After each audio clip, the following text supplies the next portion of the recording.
This morning in Talking Tech, the trends that you will soon be scrolling through in 2020. Here now with her expert advice, social media input, is Megan Rothschild, president of Chick Media. Good morning. Yeah, good morning. Is there a vice president of Chick Media? Not yet, but maybe someday. Would you like to apply? Throwing it out there. But look at your resume. That's not why we're here.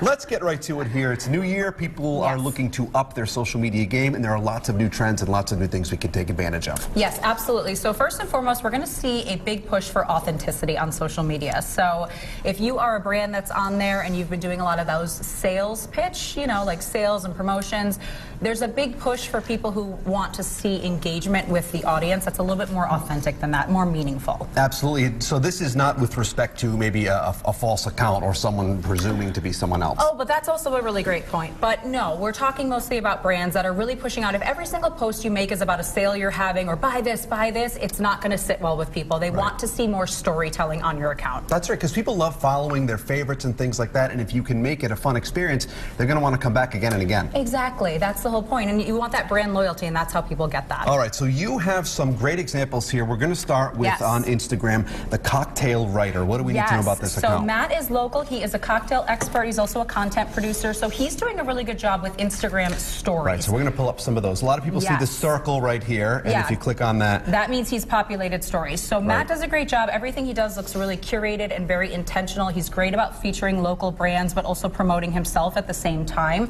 And Instagram stories are becoming way more, I would say that they are more important than the posts right now. So we used to be big pushing on posts. Now we're seeing more people gravitate towards the stories. We're seeing more eyeballs there. So they have become even more, from a marketing perspective, more important. Yeah, I found that many more eyeballs go to the stories sometimes than the actual post. And that's why you see a lot of people sharing their post and saying new post. Right. So people are like, what are you doing? And it's literally just to get eyeballs to your account. It absolutely is. It is about being in front of the audience. Yes. And you have another good one here, Flirting with 50. Yeah, so Karen does a great job. She is what we call an influencer on social media. So influencer marketing is not going anywhere. If you are a company that has not engaged in this type of marketing yet, this is going to be a big push in 2020. So we were a little hesitant as marketers when this first came out, if people thought this was authentic. But basically, this is when someone who has a decent amount of following on social media pushes out endorsements for brands, but they do it in a way that's, a lot of these influencers have integrity, right? So they're not just taking a paycheck. They're doing it because they actually care or stand by the brand. And Karen's an example of that. Something I don't have.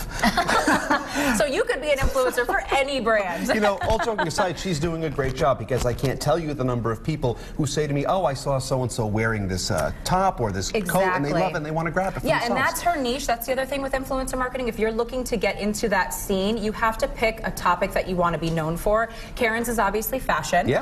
So fashion and style is really her focus. But if you want to do that, pick something that you have a passion about. All right, and let's talk about TikTok. I've heard a lot of good things about this. We'll move to their page. It's real people, real videos, as it says. How are people repurposing their content here? Yeah, so I'd like to give a little asterisk here. If you have not mastered Instagram or Facebook for marketing, do not jump into TikTok, right?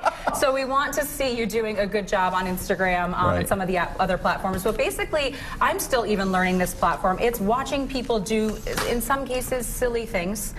This would be perfect for me. Yes, actually, this would be ideal for you. But the other thing is, you can actually buy advertising within this app. But again, we don't want to be jumping into that unless we've mastered some of the other social media networks. I like how the screen is just flat. Anyone tuning in is getting vertigo watching the screen. I know, it's very fast-paced, and if you don't know how to navigate the app yet, take your time sort of getting to learn it. Yes, as you saw from TikTok to one of my favorites, Tic Tacs. When you brought those out, I was like, oh, do I have coffee breath? I remembered they were right on here, and I said, oh, perfect. I'll know what I do. But it's all about that user-generated content, having fun. Yeah, so that's the other thing. That's, I would say, the final trend for 2020 is, if you should not be going on there talking about yourself over and over again. If you are a brand, have other people give testimonials and repurpose their content. So if someone's tagging you, reshare it, repost it, make that user engagement really meaningful. Outstanding, Megan. Thank you as always. Yeah, great to see you. If you guys would like to review any of the advice from Megan and Chick Media, of course I'm the future VP. How could we forget that? As well as other Talking Tech segments, just head on over to roadshow.com.